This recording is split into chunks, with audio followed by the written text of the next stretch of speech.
we talk about anything and all things related to whether it's pro wrestling, technology, video games, movies, comics, anything that might be considered geek culture. We're going to do it all kinds of technology and video games, and it's going to be super cool.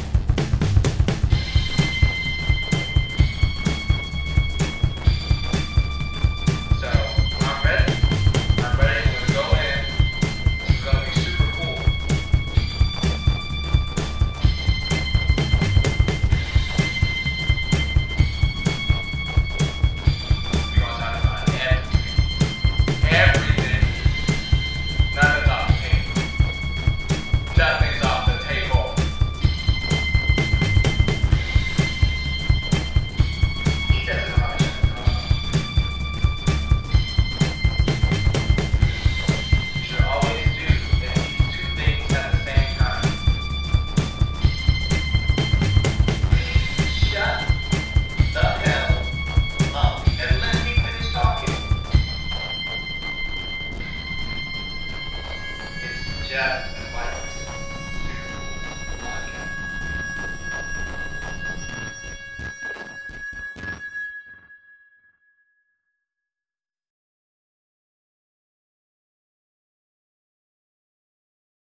thought we had everything set up.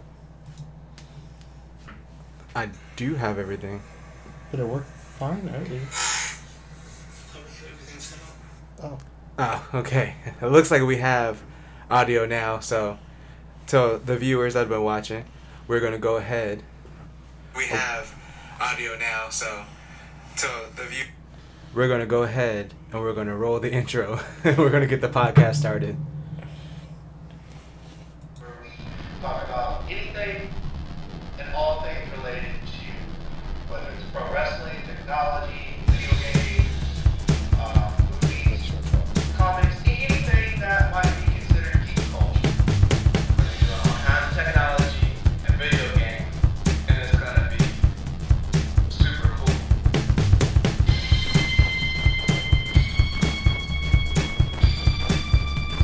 So, I'm ready. I'm ready. We're going to go in. This is going to be super cool.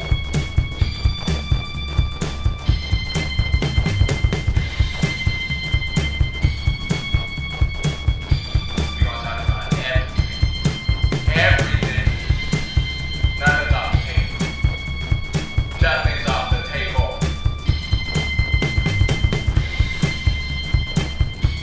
He doesn't know how to shut the door.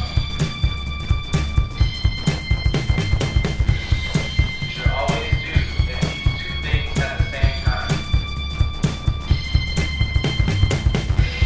Shut the hell up and let me finish talking. It's Jeff and Mike's Super Cool Podcast.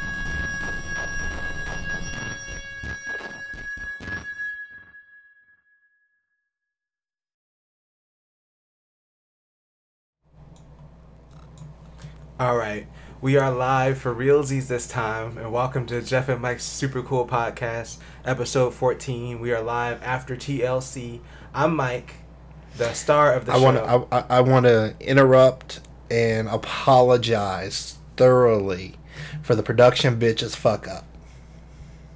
Who We're are you sorry. referring to? You. I told you just leave the settings alone, but no, you had to go and be like, we want to make sure it's working right. Whatever. Anyway. We are going to get right into WWE TLC. Okay, so we're just going to go ahead and start over. First match was Buddy Murphy defending the Cruiserweight Championship against Cedric Alexander. It was a good match. Like I said, like we were saying earlier, when people couldn't hear the audio because somebody messed up. Boo, boo, I'm crying. Yeah, well. Anyways, it was a good match. I do like what they're doing with the Cruiserweight division now, and these two really do have some good chemistry together, especially when they go head to head. Yeah, I was surprised when Cedric came out. He got like a huge pop. Honestly, they both did. I think they're finally doing something right with the Cruiserweight division. Yeah, finally, which is really good, and I think that's good that they're actually giving them more time as well. Even if it's a pre-show, they're actually giving them time on the pay-per-view now. Where before, for the longest time, they weren't. The next match on the show, well, the pre-show, was Elias versus Bobby Lashley. Of course, before the match, Elias does his whole thing where he's about to do a song, and then Bobby Lash comes out. Well, It shows his ass. That is not what happened. Oh, that's what happened. First, Leo Rush had to announce that he was going to show his ass, and then he showed his ass. It goes with what I always say. Apparently, he has this fixation with Bobby Lashley's ass. And there's nothing wrong with that. There's nothing wrong with it. Hey, each their own. Anyway, the match was okay. It was a good match, yeah. It wasn't the greatest, but I mean, it was okay for what it was. I think the stipulation was stupid, though. Yeah, I was like, the thing I was confused about, I thought they said that if you got the guitar, you could use it. And it seemed like they just changed it to basically a guitar on a pole match where if you got the guitar, you won the match. So it was a ladder match pretty much. And then if you got the guitar, you won. Right, exactly. Elias wins. Oh, by the way, Buddy Murphy retained the title in the last match. But Elias wins. He gets the guitar, and he's about ready to use it on Bobby Lashley, and then Lio Rush jumps on his back and then causes the distraction. Bobby Lashley uses it, and then Lio Rush hits a frog splash from the top rope, and then he shows his butt off again. Well, at least they're doing something with him. Yeah, I mean, I'm not against it. I'm just saying, there's a lot of his butt. Yeah, I wish his heel turn was more than just him showing his butt all the time. I mean, that's great if you like Bobby Lashley's ass. I don't know. I was confused because, like, remember earlier this year they had him beat Roman Reigns clean, and then we were like, oh, they're gonna do something with him, and then like never did. Yeah. I think it was just like they were just using that in the whole build up for the Brock Lesnar versus Roman Reigns matches. Oh yeah, where he lost like 800 times. So I wonder if we'll ever get Bobby Lashley versus Brock Lesnar. I feel like if he gets built enough, it would make sense. Or they should have done it when he came back. Because it was a big deal when he came back. Now, it's not. Yeah. It is what it is, though. I mean, it's WWE. What is that supposed to mean? I mean, they have made some questionable decisions. What you mean by questionable? Their storylines. The storylines have been real good lately. I don't know what you're talking about. Yeah. And on that note, we're going to go into the main pay-per-view. So, the actual opening match for the main pay-per-view was the Mixed Match Challenge Finals. So, you had the Fabulous Truth going against Mahalisha.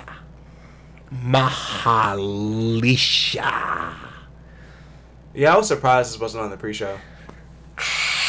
This is your captain speaking. We don't talk about that. We don't talk about that. We are live right now. We do not talk about that.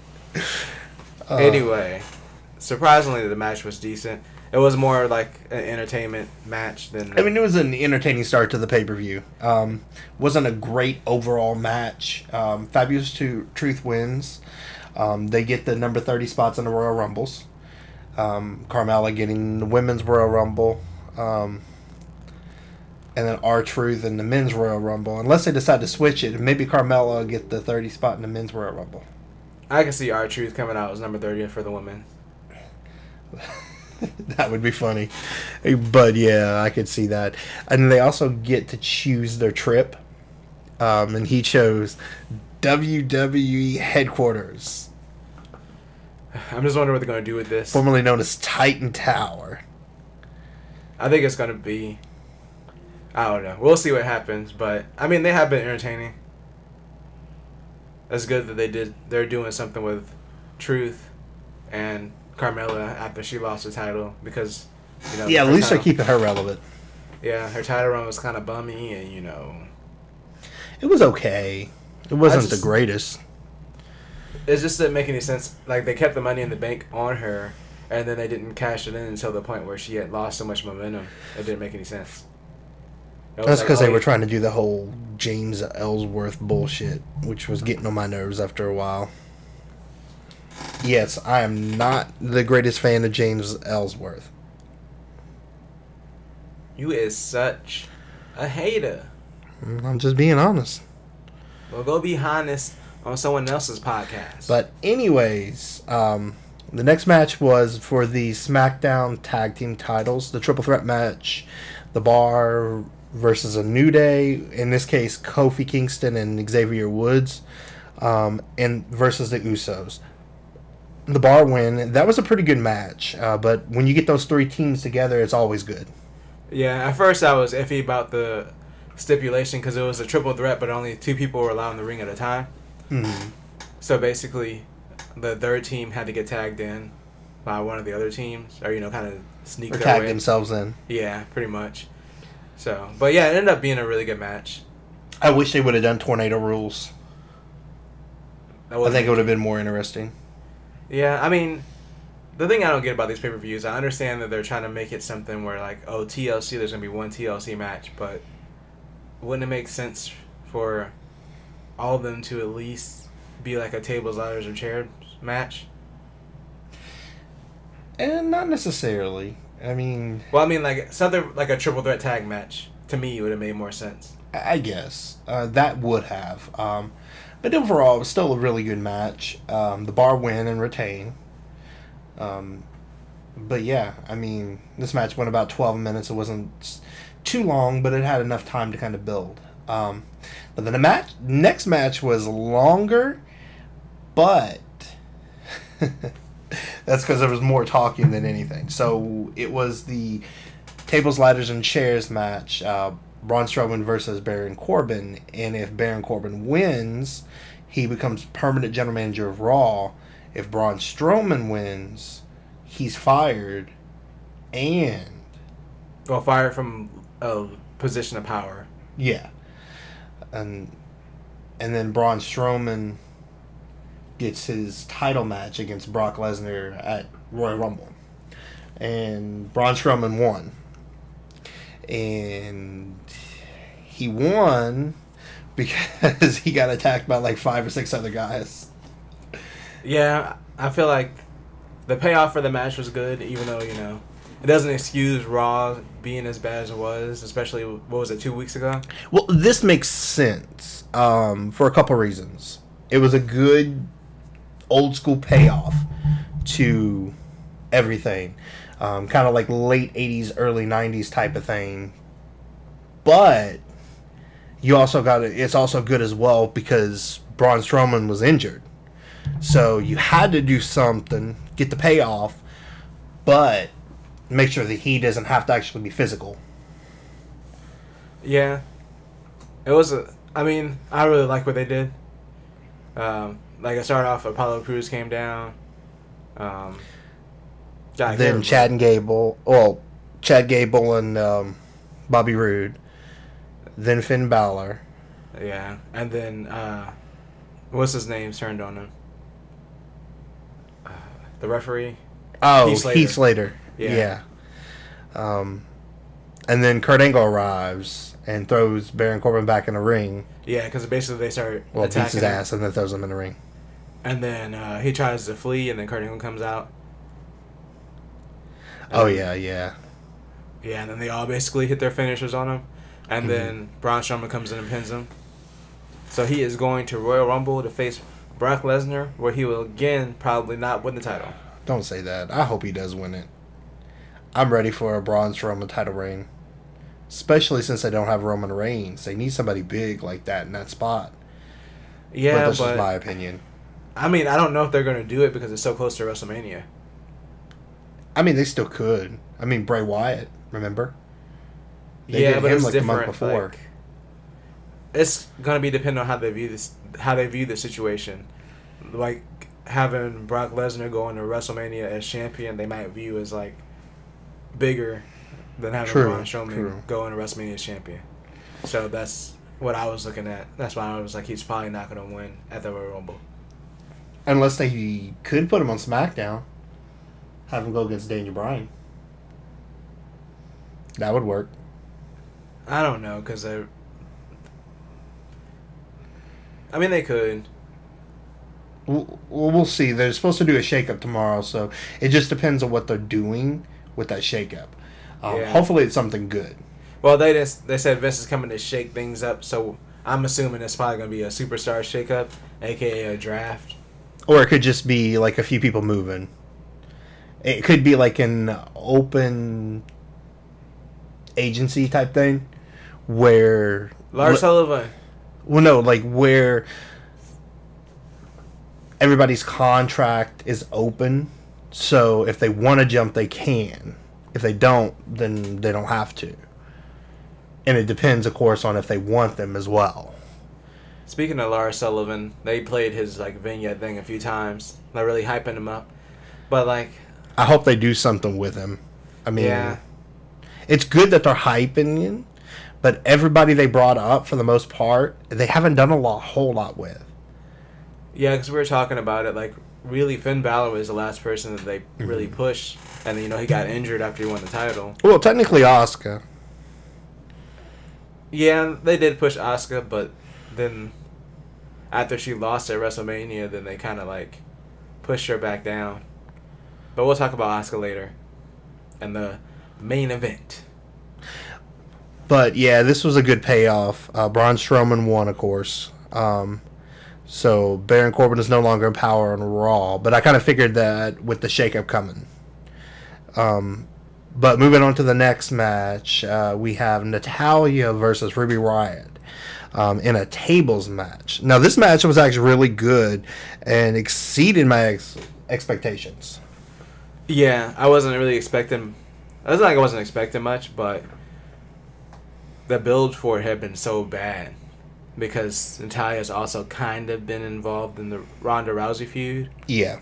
So they just haven't done a great job, like in the last few Raws, building towards this match. But it was a lot better than I expected. Natalya wins during the process of everything that went on in the match. She also put Liv Morgan and Sarah Logan through tables as well. The Riot Squad brought out a table with like a vinyl sticker of Jim the Anvil Neidhart on it. And then Natalya brings one out with Ruby Riott on it. Yeah. Natalya wins, sends her through the table. Like I said, a lot better than I expected, especially considering the build to this match was not that great at all. Yeah, it's not like I was expecting a good in-ring match because it's not like, Natalya and Ruby Riott can't wrestle. Exactly. But I just wasn't expected it to be meaningful, but they actually did a good job of making it meaningful.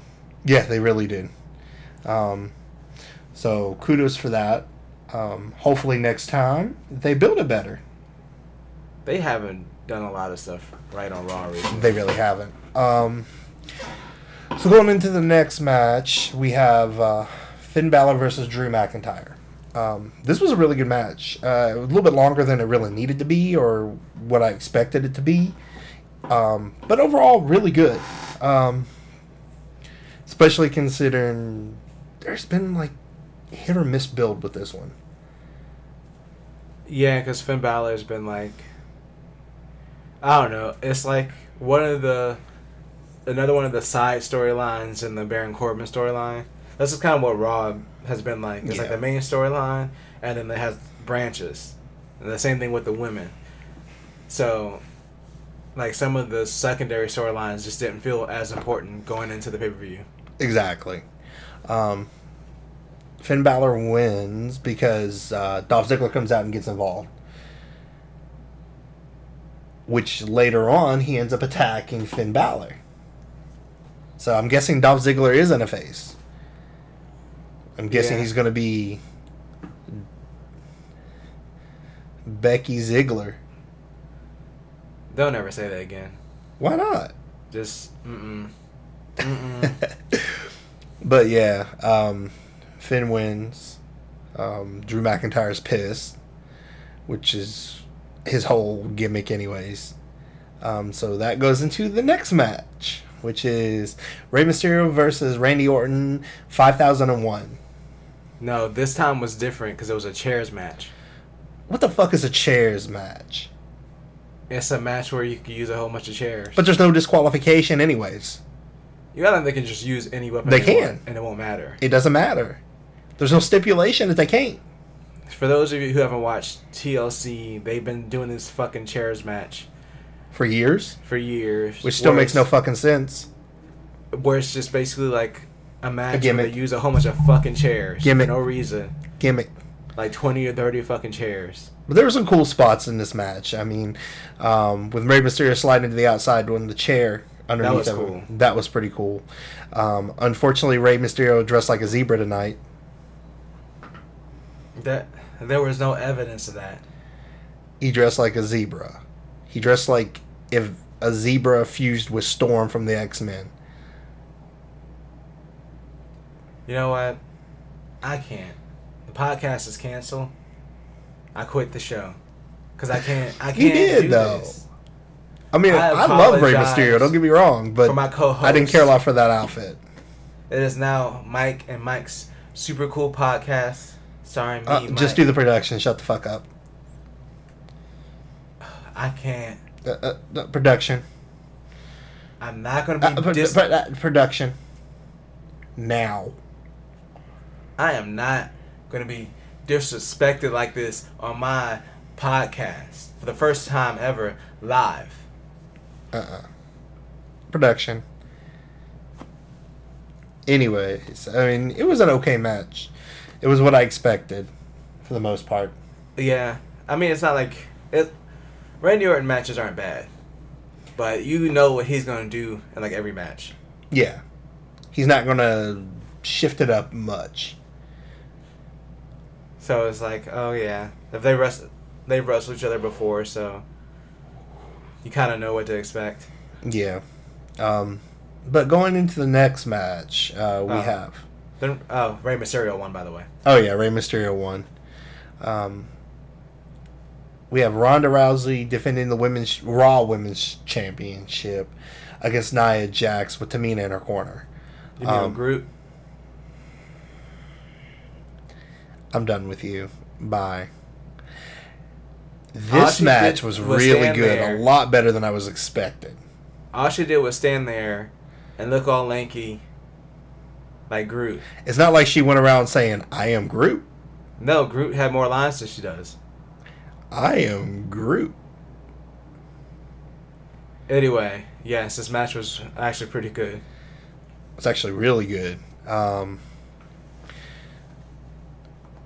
There was a lot of really good spots in this match, especially since Nia Jax is a little bit more limited in the ring.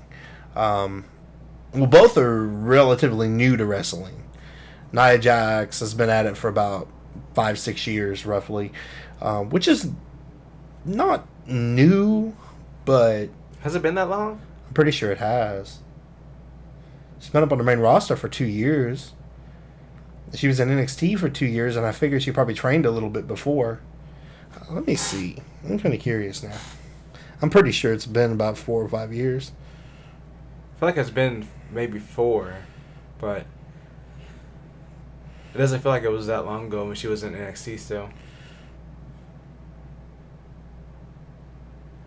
But yeah.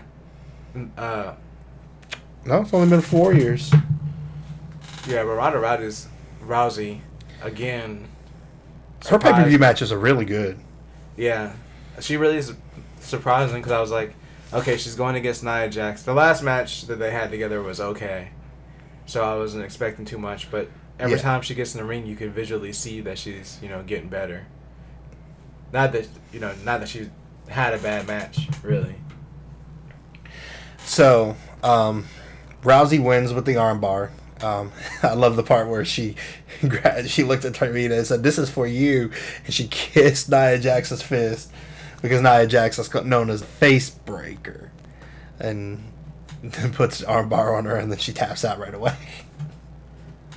Yeah, and then Tamina goes, "I am Groot." I'm done with you. Bye. I can't even. But yeah, that match was really good. I wouldn't say the match of the night. I think that goes to Bryan and AJ, or the last match, or the women's match, the title match, the SmackDown Women's Championship match. Let me rephrase that just so nobody gets confused. Then next we had hold on. There's one spot in between there. So after the match, they're backstage. I forgot about that. And you have Becky Lynch there, and she's like, and then she just lays into Nia Jax, beats her ass, and is like, keep my name out of your mouth. And then Groot shows up late and makes a face. And Shut goes, up. "I am Groot." But that was funny. Now we're going to go into the next match, which was Daniel Bryan defending the WWE Championship against AJ Styles.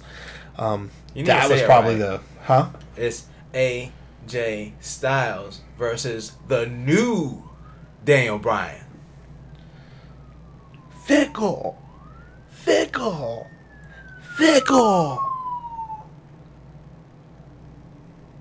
Sorry about the siren in the background. Yeah, we live in the hood. No, we don't. We live hood adjacent. We live by the hood. No, we don't. Anyways, this match was probably the match of the night for me. I thought this match was really good. Daniel Bryan wins, but there was a lot of working limbs in this match. This is what I really liked about it. Yeah, this is the AJ Styles versus Daniel Bryan match I think everybody wanted to see. Not that the one on SmackDown wasn't good, because it was. But they don't have the time. Yeah, you don't really have a lot of time there. So they had the time tonight, and they really, like... This was the longest match of the night, so... Yeah. I can't even say that they stole the show. They definitely stole the show as far as singles matches. But I don't know. The main event was really good, too. So it's really hard to say. See, that's what's really hard. It's kind of a toss-up for me. But, yeah. But yeah, I don't know. There was... Daniel Bryan did the I have till 5 thing. Yeah. He started doing that again, which I was expecting that. Him being a heel now. And I do like heel Daniel Bryan, better known as CJ Parker done right. The thing that I like about it, even though they turned him heel, he won the night, with a roll-up. Yeah. They didn't have to have him really cheat. Because it does get annoying sometimes when the victory, like every time with the heels, is by cheating. Yeah. There needs to be a balance of the two. But yeah, I don't know. This match was really good. Yeah. So this is, if you go back and watch the show, this is like a must-watch match. This one in the main event. If you do watch anything from this pay-per-view, those two matches are what you have to watch. But we're going to go into the next match, which is the... by the way, Daniel Bryan wins. I think I already said that. Yeah, we already said it. Yeah, but we have Seth Rollins defending the Intercontinental Championship against Dean Ambrose. There was a lot of bickering and commentary in this match.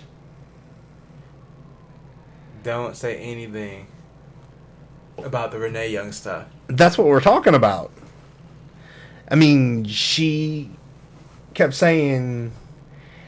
It's understandable she's siding with Dean Ambrose. It's her husband. But they're attacking her, and then they're like, "Oh, well, let's get back to the match." And I don't know. There's just a lot of crap there. But the crowd wasn't really into this match, even though technically it was good. And I can understand why they weren't into it, though, because the build for this got screwed up so bad. Yeah, and I think the part was where the match didn't really fall apart, but the part where it's supposed to be like, the action slowed down and there was supposed to be the emotional part, there just wasn't that emotional attachment for me because the build for it was so bad. They made it into something stupid. The build started great. Ended really bad. There was so much that was fucked up with this build. I don't even want to get into it. It was so bad. But I can understand why the crowd was chanting this is boring. Technically, it was good. There were some good, spots. Great timing in it. But the psychology wasn't there because the build to it, there was nothing there that anybody cared about. Yeah, I was really hoping this turn for Dean Ambrose was finally going to get away from some of the wacky stuff with this character, but it did a little bit, and then it kind of went back to it. The doctor's office shit was stupid. I mean, it was kind of funny, but I don't know. Whatever. Personally, I wanted to see Dean Ambrose unhinged. Because they always talked about he was a lunatic or whatever. And he hasn't been that Dean Ambrose in a long time. That's what I wanted to see for this feud. What I wanted to see was something similar, but what I really wanted to see was just someone like Drew McIntyre. He does, I'm going to beat your ass, I'm sick and sadistic. Well. Yeah, and Dean Ambrose can do it. I just think it's the writing. Yeah. The writing's really bad lately, so hopefully tomorrow it'll get better. We'll see. I think they're probably about ready to do Baron Corbin versus Kurt Angle, which is good. I like that idea a lot.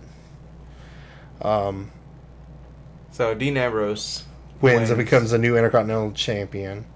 Yeah, I figured that was going to happen because Seth Rollins had it for a while. Yeah. So going into our main event for the night. Like I said, it's between this one and the Bryan AJ Styles match. And I just realized something. This is the first time in a long time that I have not seen Alexa Bliss on a pay-per-view. You said the A word. I'm not sure. Anyways. The Miz wasn't on the show. Yeah, The Miz wasn't on the show either.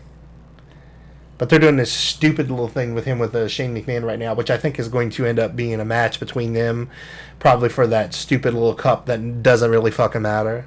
That if I was Shane, I would just give to him anyways. Yeah, the World Cup shit was extremely stupid, but that was the previous podcast. You can go back and listen to our podcast to get our thoughts on WWE World Cup. And, what was it? The Crown Jewel? Yeah. Yeah. I don't want to talk about that shit. Anyways, going into the main event, we have Becky Lynch defending the SmackDown Women's Championship against Asuka and Charlotte Flair. Really great match. Very brutal. I thought Charlotte could have got injured in that match when she went off the ladder through the announce table and it didn't break. And she just took all of it in her stomach. I thought she had some broken ribs or something. Yeah. And, Thankfully, it doesn't seem like she did. The one thing I liked was Charlotte really showed off her ability as an airbender when she did that moonsault. Leave her and her faux moonsault out of this. I mean, she never touches anybody. And then they fall down. You know what? It's almost as bad as so the Jeff good Hardy Whisper in the Wind. He completely missed that the other night. He always misses it. Like a toe, occasionally a toe might touch somebody. But anyways, this match was really good. So we get towards the end of it, and Ronda Rousey comes out. Because there was a segment before the match where she said that she was going to give Charlotte her receipt. She came out and she pushed both Charlotte and Becky off the ladder. Asuka was down at the time, and they fell outside.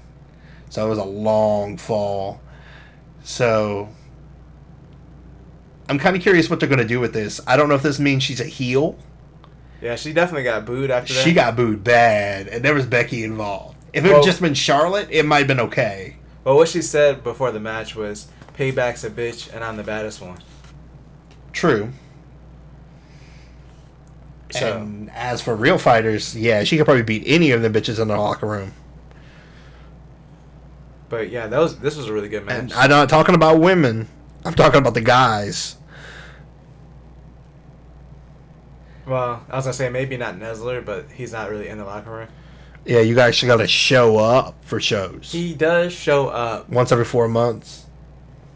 He's wrestled the most this year than he has in the last 5 years. When was the last time he actually wrestled on Raw?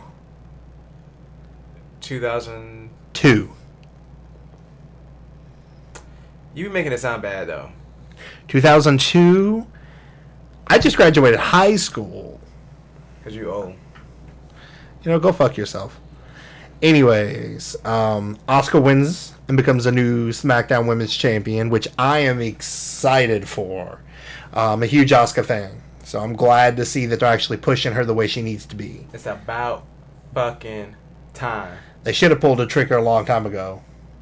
She had all that momentum when she had the undefeated streak. When she came up, and they had her lose at WrestleMania, and then they were Which just I'm like, fine with that. Yeah, that's fine, but then they were just like, boop. But why didn't they have her beat Carmella? Because they didn't want to seem... I feel That, like they didn't want to make the money in the bank seem like it was wasted. Well, they've always wasted. It was. The men's has been wasted like the last 3 or 4 years. When's the last real men's cash in Shit, when was it? that actually worked? The Dean Ambrose one? Oh yeah, he did. Wasn't that the last one that wasn't like stupid? Yeah, because he came out there and I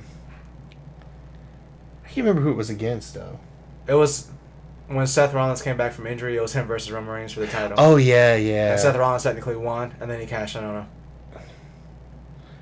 He hit the dirty deeds on the briefcase Yeah. before the match was started, and then he cashed in.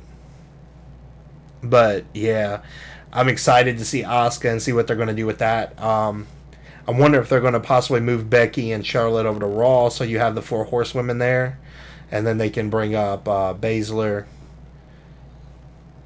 Duke, and I'm trying to remember the other chick's name. Oh, look, someone in the chat. Chaos Theory said, delete. Obsolete. Elite. Oh, yeah, I didn't think about that. That would Pokemon actually Party. be really good. I know he's been pushing it on Instagram, Twitter, and social media lately, so yeah, that would really be good. Yeah, that that would be very interesting. But we'll see what they do. I have a feeling they're probably going to go with Angle again, though. Even though that would be actually a very interesting choice and actually probably be very entertaining. Well, we'll see because You never can tell. Yeah. Angle is trying to wrestle again, so maybe not. But yeah, I mean, hopefully with the shakeup we get something good here, and that's what I'm hoping for. Fingers crossed. Maybe some better writing. I don't expect everything to be great, but I do expect the overall bulk of the stories to be actually have a fluent and good story.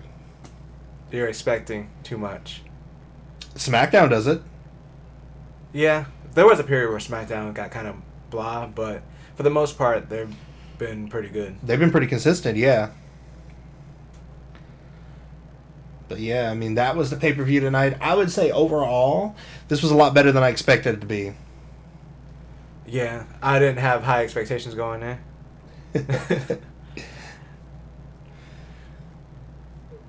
Wonderful. Yeah, I didn't expect much because it's TLC, but yeah, they really did a good job. I'm happy about Asuka. Yeah, it was. Yeah, it was definitely a decent pay-per-view. A lot better than I was expecting.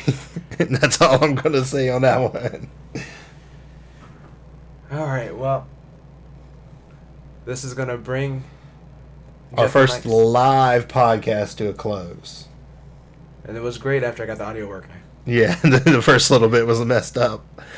But, yeah, definitely don't forget to check our videos out. Don't forget to like, subscribe, comment. Want to thank, in this case, Chaos Theory.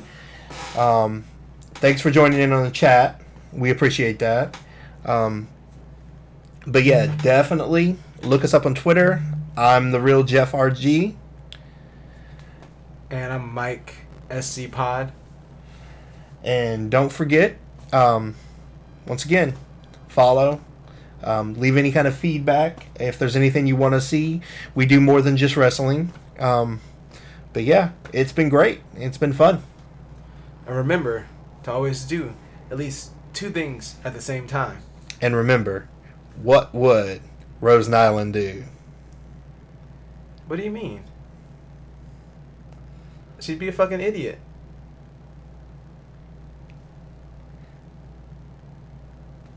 You know what? You just ruined everything. I can't deal with this. Bye. Bye.